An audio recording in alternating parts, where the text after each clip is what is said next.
वही पूरा। शुरू से। साथियों, आज मैं राष्ट्रवाद के जन्मदाता ऋषि दयानंद पर बात कर रहा हूँ। सारे जहां से अच्छा हिंदुस्तां हमारा। सर मोहम्मद इकबाल की इस पंक्ति के सुनते ही सभी भारतवासियों के मन में राष्ट्र के प्रति अगाध प्रेम बढ़ाता है। यही नहीं, हम सब यह भी जानते हैं कि कैप्टन शर्मा ने भी अंतरिक्ष से बड़े प्रेम से यही स्वर्णिम शब्द कहे थे।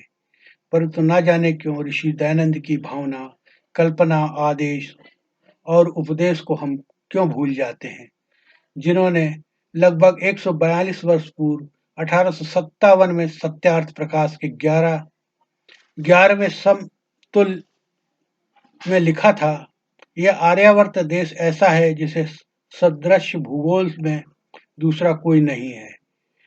ऋषि के हृदय में स्वदेश का, मातृभूमि का, आर्यावर्त का सर्वोपरि स्थान था। उनकी नजरों में स्वराज की कीमत वेदों से भी किसी अंश में कम नहीं थी। उनमें राष्ट्रभक्ति की भावना पवित्र, उत्कृष्ट और सर्वव्यापी थी तथा उनके हर शब्द में स्वदेश, स्वभाषा तथा स्वधर्म और अपने पूर्वजों के लिए गौरव एवं स्वाभिमान झलकता रहता था। कितने दुख, व्यथा, वेदना से वे लिखते हैं कि विदेशियों का आर्यावर्त में राज्य होने का मूल कारण आपस की फूट, मतभेद, ब्रह्मचर्य का सेवन न करना, विद्या न पढ़ना, पढ़ाना, बाल्यावस्था में अस्वयंवर विवाह, विषयाक्ति, मिथ्या भाषण आदि कुलक्षण, वेद विद्या या अप्रसार आदि कुकर्म है। जब तक एक मत, एक हानि लाभ, एक सुख दुख परस्पर न माने, तब तक उन्नति होना बहुत कठिन है। ऋषि दयानंद के हृदय में स्वदेश को समृद्ध एवं वैभवशाली बनाने की भावना किस प्रकार भरी हुई थी, इसका अंदाजा ऋषि के इन शब्दों से किया जा सकता है। क्या बिना देश देशांतर और द्वीप दीपांतर में राज्य या व्यवहार किए स्वदेश की उन्नति कभी हो सकती है?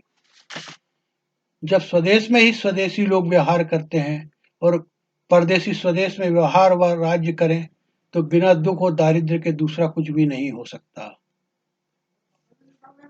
बोले सर्वधर्म किसने की स्वराज की कल्पना? जरा सोचो, ऋषि दयानंद की स्वराज कल्पना कितनी सुंदर, उत्कृष्ट और विशुद्ध है। यह भी उनके लेखों से स्पष्ट है।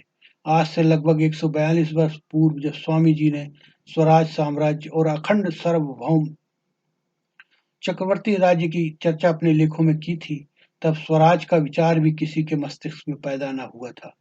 भारत के प्रथम राष्ट्रपति डॉक्टर राजेंद्र प्रसाद के शब्दों में जिन बातों पर महात्मा गांधी ने जोर दिया था, उन सबका श्री गणेश महर्षि दयानंद ने पूर्व में ही कर चुके थे। जिस स्वराज शब्द को कांग्रेस के भीष्म पितामह दादा भाई नौरोजी ने कांग्रेस के मंच में 1906 में उच्चारित किया, उसका उद्घोष महर्षि दयानंद उससे भी पूर्व अपने ग्रंथों में कर चुके थे। 1911 में लखनऊ कांग्रेस से स्वराज हमारा जन्मसिद्ध अधिकार है की घोषणा बाल गंगाधर तिलक ने की। 1920 में कांग्रेस ने लाहौर में पूर्ण स्वराज की घोषणा की, लेकिन स्वामी दयानंद ने आधी सदी से भी पूर्व स्वराज की केवल चर्चा ही नहीं बल्कि कहा कि कोई कितना ही करे, परंतु जो स्वदेशी राज्य होता है वह सर्वोपरि उत्तम होता है तथा विद्रोहियों का राज्य पूर्ण सुखदायक कभी नहीं हो सकता। ऋषि दयानंद ने अथर्ववेद के इस मंत्र को उद्धृत किया, यदज्य प्रथम स्वभूम शह तत्व स्वराज्यम्याम यश्यमानस परमस्ति भूतनम। अर्थात जब कर्मयोगी प्रजागण सबसे प्रथम संगठित होता है, तब वह स्वराज प्राप्त करता है, जिससे श्रेष्ठ दूसरा कोई राज्य नहीं है। इस मंत्र में दो भाव प्रकट होते हैं। एक तो यह कि राष्ट्र के स्वराज के लिए संगठन अति आवश्यक है, और दूसरा सुराज का स्थान नहीं ले सकता, बल्कि अपना राज्य कुछ खराब भी क्यों ना हो, वह परायों, विदेशियों और आक्रांताओं के सुराज्य यानी अच्छे से अच्छे राज्य से भी कहीं अधिक अच्छा है। इसी प्रकार यजुर्वेद के अध्याय 36वें में 24वें मंत्र में कहा गया है, आदिनाम श्याम शरद सत्तम। इसका अर्थ है, करते हुए दयानंद लिखते हैं कि हम 100 वर्ष तक की आयु तक कभी पराधीन न हो, अर्थात शतम वर्ष तक स्वस्थ रहें, किसी पर निर्भर न रहें। ब्रिटिश सरकार ने इसका आशय ही उलट दिया। उनकी समझ के अनुसार दयानंद उनके प्रति षड्यंत्र रच रहे थे। परिणामतः पटियाला में सैकड़ों आर्य समाजी कर्मचारियों को नौकरी से भी च्युत कर दिया गया। एक छोटी सी बात को ऋषि की कुशाग्र बुद्धि ने जाना और उनका राष्ट्र प्रेम से ओतप्रोत निष्कर्ष इस प्रकार से है, देखो अपने देश के बने जूते को कार्यालय और कचहरी में जाने देते हैं, इस देसी जूते को नहीं। इसमें ही समझ जाओ कि अपने देश के बने जूतों का कितना मान प्रतिष्ठान करते हैं, उतना भी अपने देशस्थ मनुष्यों का नहीं करते। देखो कुछ 100 वर्ष पूर्व इस देश से आए यूरोपियनों को हुए और आज तक यहाँ लोग मोटे कपड़े आदि पहनते हैं, जैसा कि स्वदेश में पहनते थे, परंतु उन्होंने अपने देश का चाल चलन नहीं छोड़ा और हम में से बहुत से लोगों ने उनका अनुसरण कर लिया। यह अंश सत्यार्थ प्रकाश के 11वें समोल्लास का है। 14 अगस्त 1879 को कोलकाता के प्रसिद्ध दैनिक स्टेटमेंट में 100 वर्ष पूर्व के काल में प्रकाशित समाचार के अनुसार आर्य समाज लाहौर के एक प्रस्ताव पारित किया, जिसमें कहा गया था, आर्य समाजी विदेशी कपड़े नहीं पहनते। ऐसा करने से मानचेस्टर और लोकशायर के कपड़ा उद्योग पर विपरीत असर पड़ेगा। लेकिन कपड़ा ही नहीं, हम भारतवासी इंग्लिस्तान की बनी हुई किसी भी वस्तु का उपयोग नहीं करेंगे। फलत आर्य समाज का पूरा संगठन ही स्वदेशी स्वराज के लिए समर्पित हो गया। आज भी ऋषि के जो वस्त्र अजमेर में रखे हुए हैं, वे सभी विशुद्ध स्वदेशी खादी के हैं।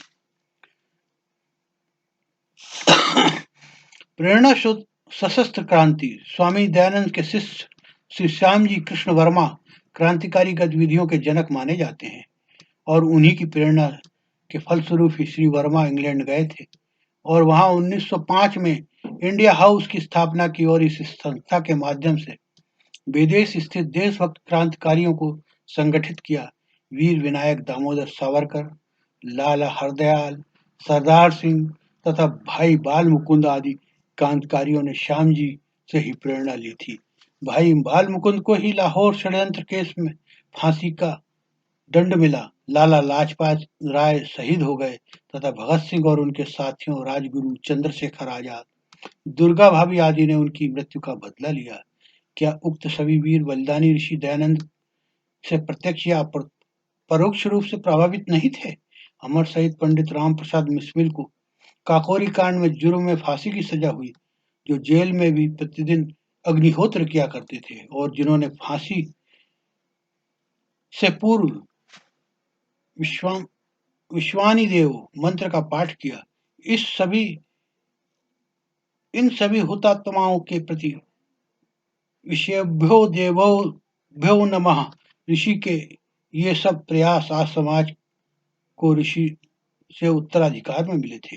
उपर्युक्त विवेचन से यह स्पष्ट हो गया कि आर्य समाज ने कांग्रेस की स्थापना के 10 वर्ष पूर्व से ही स्वराज और स्वतंत्रता का विचार देशवासियों के समक्ष प्रस्तुत कर दिया था और आजादी से पूर्व तक राजनीतिक गतिविधियों में भाग लिया और भारत को स्वतंत्रता प्राप्त करने हेतु अद्वितीय सहयोग दिया।